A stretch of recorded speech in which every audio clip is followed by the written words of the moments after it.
Alyssa was commissioned in 1877 as a cargo vessel. It was built in Aberdeen, Scotland. And she's held that capacity for the next 90 years, taking cargo and supplies all over the world, even stopped over in Galveston a couple times we know of, until eventually she ended up in a scrap yard in Greece. Now, during that time, she was just moving scrap around the yard, so she didn't look anything like the way we see her. In fact, was nearly destroyed, but right around that time is when Galveston Historical Foundation found out about the Alyssa. They were able to acquire her for only $40,000. Pretty good deal. Then, of course, they showed up and realized why she was only $40,000, right? They had to tow her all the way back here from Piraeus, Greece. Once they got her back, that's when they started refitting her into a bark. Nowadays, in addition to being a museum, she's also a sailing school vessel. And we still take her out sailing every year in the spring, usually during her day sales program.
Figured out we got a dolphin.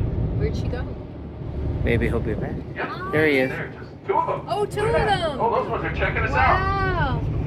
So don't see that look like they were looking at us. And in front of us. Oh, and in front of us. Which is what you call a baby dolphin. Castle will live in a pod for a fairly long time, up to about 16 years before they start branching out. Form their own pod, maybe join another one. Dolphins' lifespans are pretty long, actually, about 60 years, 60. Did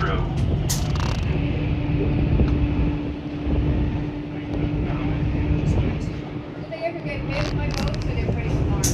That's a good question. So I got a good question. If they ever get hit by boats, while it is possible, it's highly, highly unlikely. One, they're very intelligent and they're really good swimmers.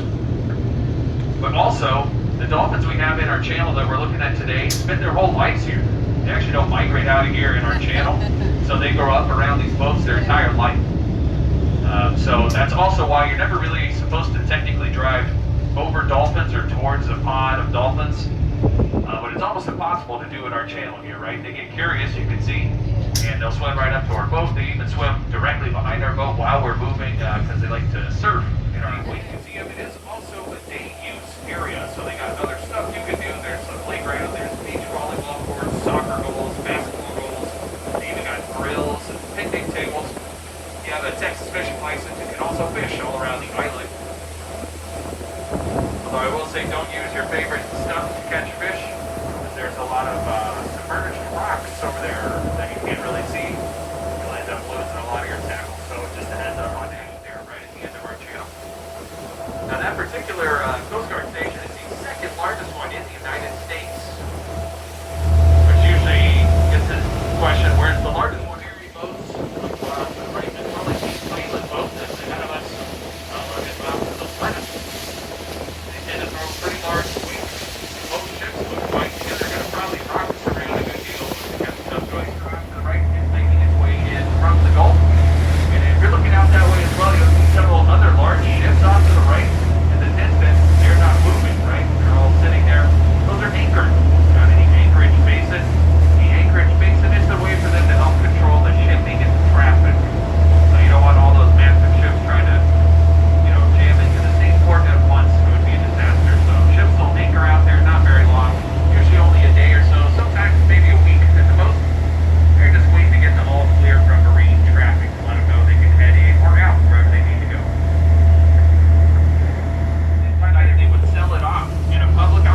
interesting material maybe you wouldn't guess otherwise. Not made out of like iron or